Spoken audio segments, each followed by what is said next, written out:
This is Jazz New England. We've got a special guest today. Mark Zaleski is with us. He's going to talk and tell us about what he's been up to lately, including his new event at the Amazing Things Arts Center in Framingham on June 10th at 8 p.m. Now, before we talk about that, we're going to play a brand new release that he just brought in today. This is called Mark in the Park, and it features Mark Zaleski's band. And Mark, you'll hear on both saxophone and bass. Let's take a listen.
That is brand new, a brand new CD that our guest Mark Zaleski has brought in. It was recorded at Wellspring Sound in Acton, and it features Glenn Zaleski on piano, John Bean on tenor sax, Mark Ochio on guitar, and Oscar Suhanek on drums. And that is like brand spanking new, so new that you can't micro listen to it yet, right? It's so new. This is I've been working on this record. We started in January, and we haven't quite completed it yet. This is actually the first track that's been completed, and I got this mix yesterday, so it's brand new. I'm really excited about it. I wish I could tell you could go and purchase it online or listen to it, but this is it. This is about the first public play of that song. Excellent. And we can't wait to release everything else. Probably in early 2017 will be once everything else is out there.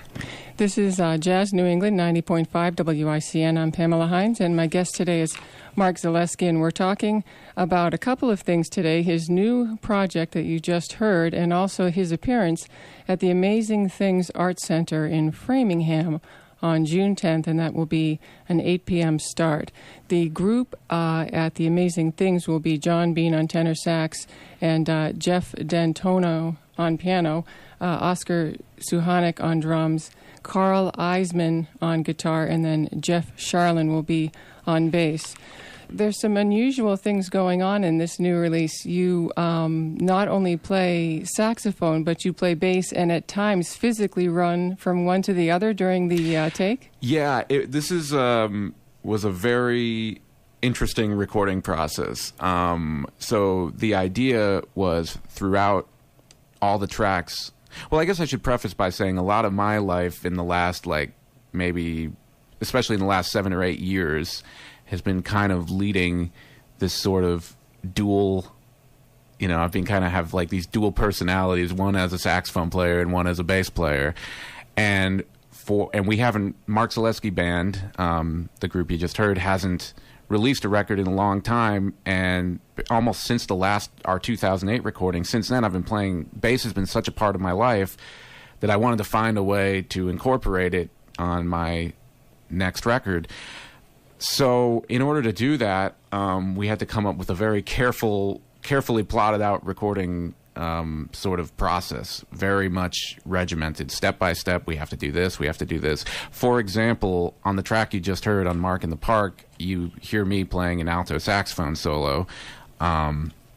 We had to do that without the bass track, essentially. I played that with the band so we could kind of gauge most of the band's interaction. I don't want it to feel like I still want it to feel like a jazz record. So we kind of decided that what I'm going to do is I'm going to play the solo, and we're going to kind of have to imagine what my personality would be like on bass.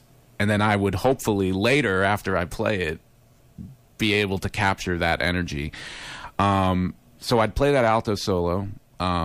About 4 or so measures before the end of it, during that take, I literally put the saxophone down on the stand. The upright bass was in a corner next to a microphone. So I grabbed it, and then I switched it, and I played underneath Glenn's solo. So, of course, it made some piece-by-piece things. I had to fill in the last 4 measures of my solo later. I had to fill in the bass part later. But it usually goes the other way, too. Usually you've got the bed of the rhythm section first, and so that's unusual in itself. For you to have to play bass after the fact is a testament to your musicianship, for sure. Well, thank you.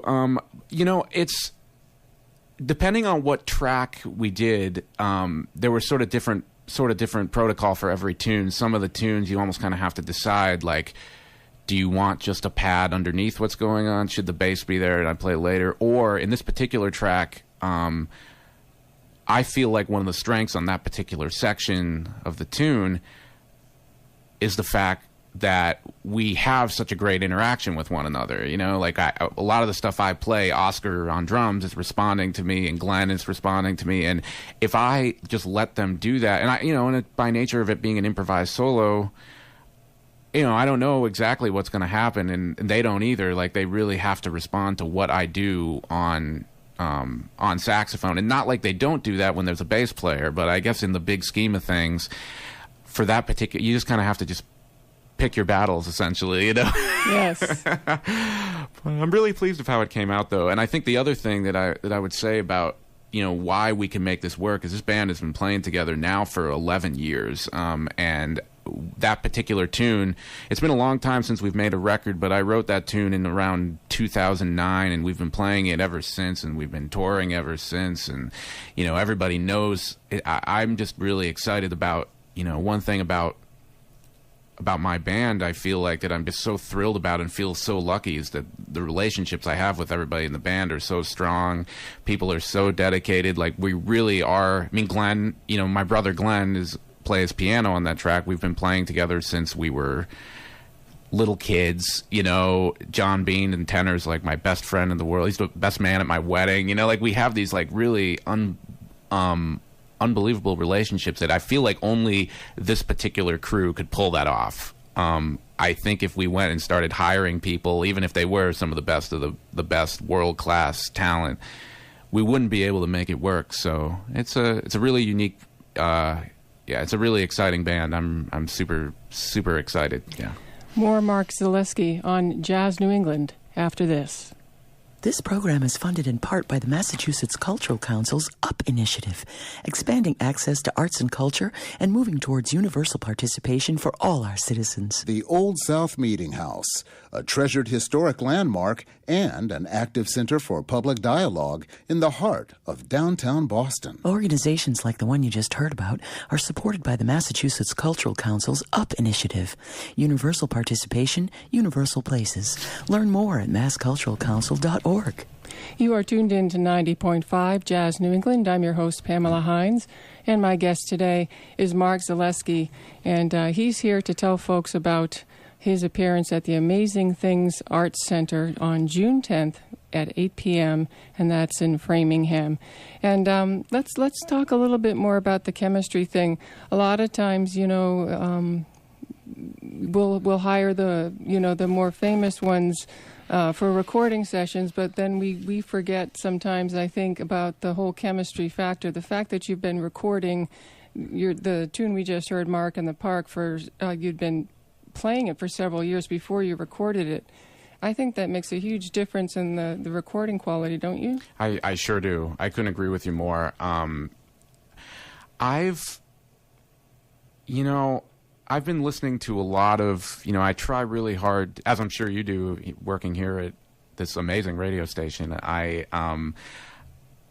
try and keep up with as many, you know, as much of the new releases as I possibly can. I'm a real, you know, Cannonball Adderley nerd and Coltrane. I listen to it in Bill Evans and Oscar Peterson, and I have all my classic jazz is kind of like where I am. But I do try and keep up with everything going on. And every time, I don't know, there's been some real success that certain artists have had by like hiring, you know, really amazing, you know, this, you know,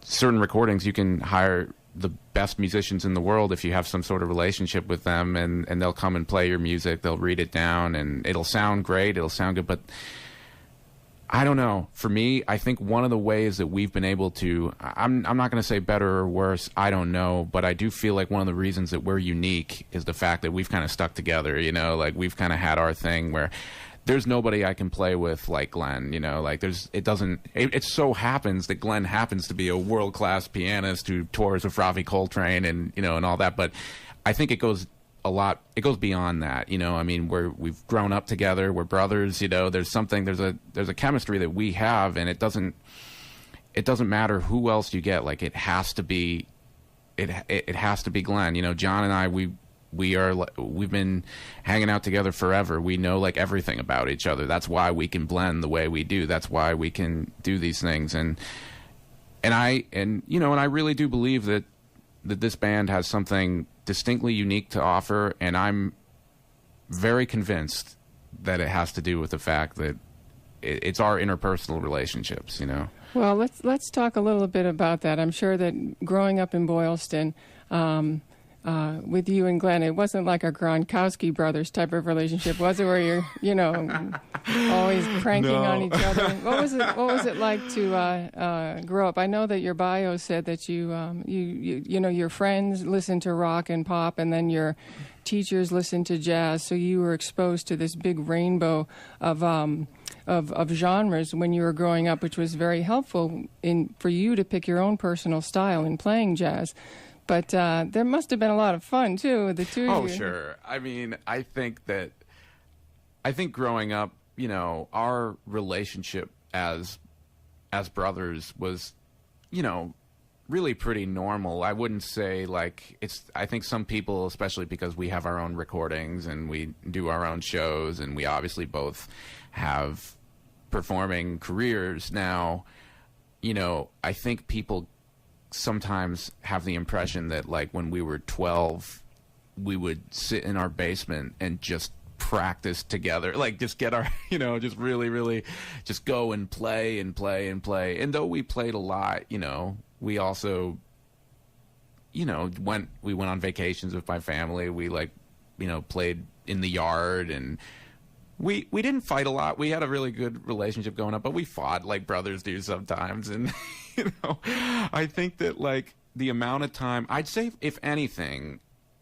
Glenn and I did most of our playing together on gigs, which is kind of amazing to think about, especially growing up in this area. I don't think people think of Worcester as a home for jazz or anything not like a New York City or something like that. It's a small city and everything. But Glenn and I used to play together every Friday. This is kind of hard to believe because I would love to do this again, but it's hard to make happen. Every Friday and Saturday night, there's a place on Shrewsbury Street called Cafe Amore. It's not there anymore. I think it's something else now, but they had a piano in there, and we used to go in there and play standards and play tunes, and we would do it twice a week, 4 hours at a time. A lot of people take breaks. We normally didn't. We just played through just because we were kids, and Yeah. and we learned a lot. And we used to play with the Worcester Jazz Orchestra that I believe is still active, with Eric French and stuff like that. Yeah. And so we used to do things like that, and we learned a lot of the playing we did together. A lot of it took place on gigs in this area, and it's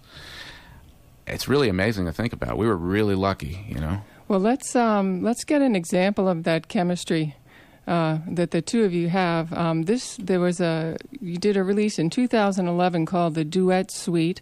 This features Mark and Glenn Zaleski. This is Jazz New England, and we are speaking with our guest Mark Zaleski, who is here to tell you about his event at the Amazing Things Arts Center on June 10th at 8 p.m. But let's listen to a cut of Mark and Glenn. This is In the Wee Small Hours of the Morning.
90.5 Jazz New England, WICN.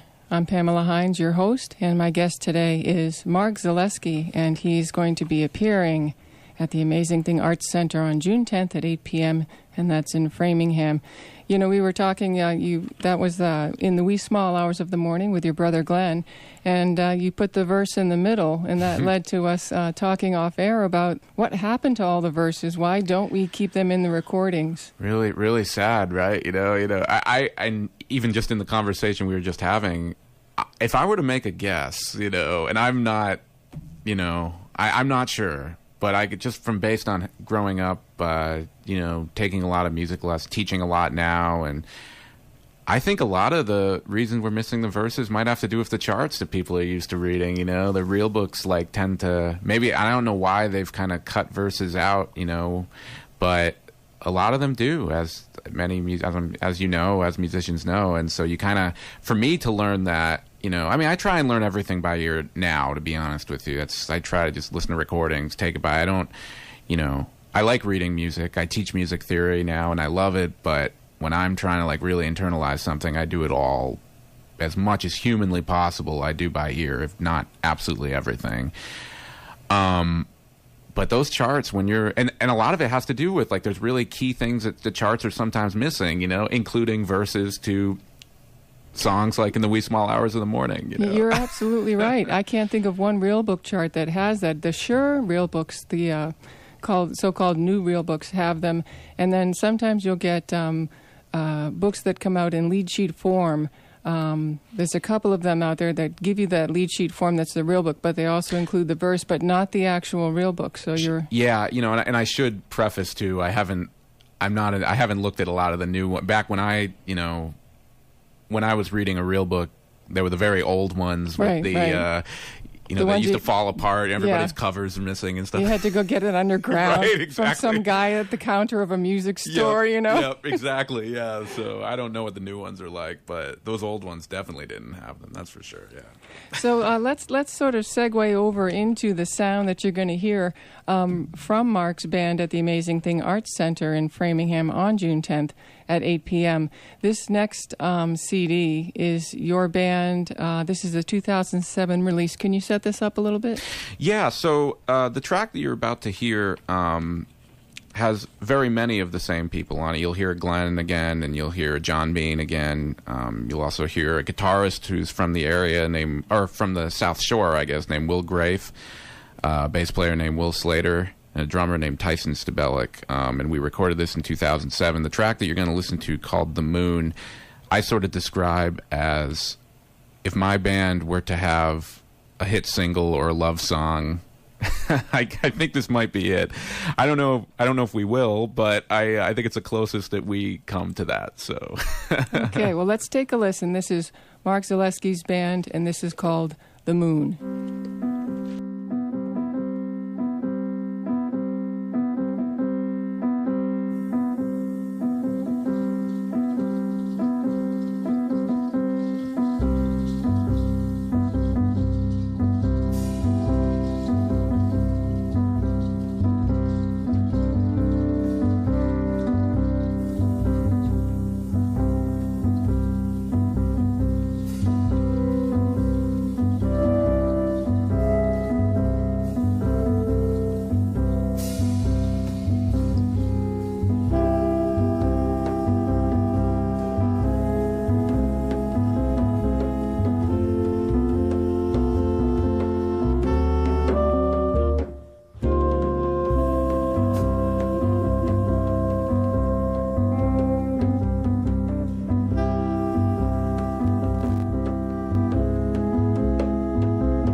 Support for WICN comes from Scullers Jazz Club at Doubletree Suites by Hilton in Boston. Scullers presents world-class artists in straight-ahead jazz, contemporary jazz, Latin, blues, soul, rhythm and blues, cabaret, and world music. Dinner and show packages can be reserved by calling 617-562-4111. Coming attractions are listed for you at scullersjazz.com. Jazz and Blue is back.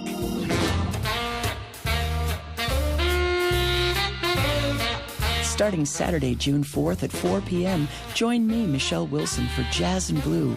The bluesiest jazz, the jazziest blues. But remember, just the good stuff. Jazz and Blue, every Saturday at 4 p.m., starting June 4th, right here on 90.5 WICN. 90.5 Jazz New England. I'm your host, Pamela Hines, and my guest today is Mark Zaleski. He's got to get going because he's got to meet his dad for lunch. But It's nice to be home, you know. You probably have a lot of people hitting you up right now. Oh, it's a lot of fun. It's so great to be here in Worcester. As a native of Boylston, I have been hearing from a lot of people. I've been looking at my phone. So thank you, Pamela. Really, I'm such a big WICN supporter. It's amazing. We go all over I've been all over the country and all over the world a little bit now. And jazz radio stations are just not around like they used to be. And I'm so proud to know that here in Worcester, it's going strong, and there's amazing repertoire, awesome hosts. You guys are doing great. Thank you for having me. I really appreciate it. Thank you for your words. We really appreciate that. The tune you heard before the break there was called The Moon. That was written by Mark. And we're going to listen to one more tune, and then he's going to take off, but we want to make sure that you know that his group is going to be playing at the Amazing Things Arts Center on June 10th at 8 p.m., and that's in Framingham. John Bean will be on tenor sax, Jeff D'Antona on piano, Oscar Suhanek on drums, Carl Eisman on guitar, and Jeff Charlin will be on bass, and of course Mark. And so we're going to play one more tune that's going to be kind of the sound that you're going to have on that evening. Now, you want me to play the second cut, but the entire work is called They Told Each Other Sweet Lies and Danced. Yes, so They Told Each Other Sweet Lies and Danced is a two-part suite, and I like to describe as the first part sort of the mysterious sort of set of lies that are going on, and we're going to go past that and just skip right to the fun dancing right to the part dancing. of it. Okay.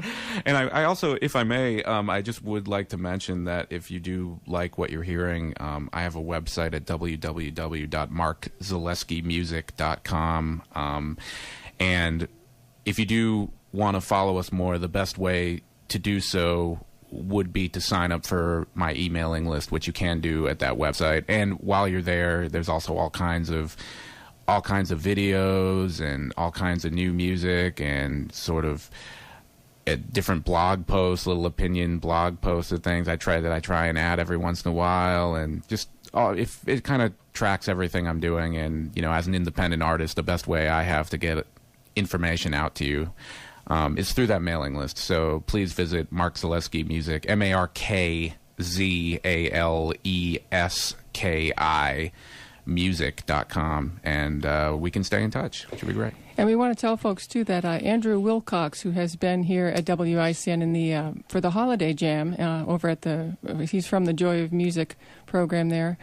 He's going to be opening the show for you on that evening, so that's going to be great. And that's particularly exciting to me because I went to Tohoto High School in Boylston. It's a Boylston-Berlin regional district there, and Andrew just graduated from Tohoto, and he's about to go and study music at the prestigious Hart School in Hartford, Connecticut. And he's really setting himself up for a really exciting future in music, and to see that coming out of Boylston, as listeners of this station would know, it's a very, very small town and a very, very small community. So to see such amazing talent come out of there and to have them share the stage with us, we're just so excited. So that's another little bonus about our June 10th show, and I really can't wait. So. Excellent. Oh, well, we're looking forward to that. Well, let's do this last cut. Mark Zaleski, thanks for coming in today and Thank you, being Pamela. part of Jazz New England. This is going to be the second part. Not They Told Each Other Sweet Lies, but and danced. Thank you, Mark.